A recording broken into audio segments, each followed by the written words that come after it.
Bureau chief Sindh Nawab Ali Wagan, deputy commissioner Jacobabad Nawab Samir Hussain Lagari का GIMS hospital में लगाए गए खसूसी कैंप का दौरा।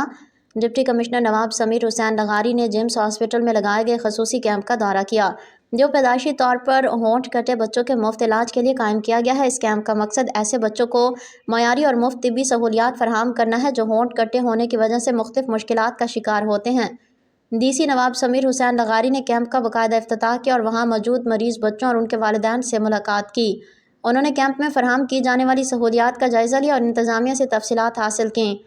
उन्होंने तिब्बी अमले की कारकर्दगी को सराहा और कहा कि ऐसे फलाही इक़दामात माशरे के महरूम तबके के लिए एक उम्मीद की किरण है।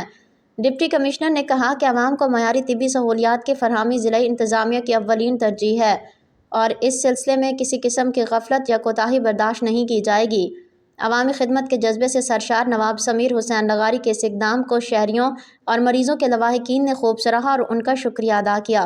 नवाब समीर हुसैन लगारी की क़यादत में ज़िला इंतज़ामिया की जानिब से सेहत के शोबे में ये कदम एक मुस्बत तब्दीली की जानिब इशारा है जो काबिल तहसीन है।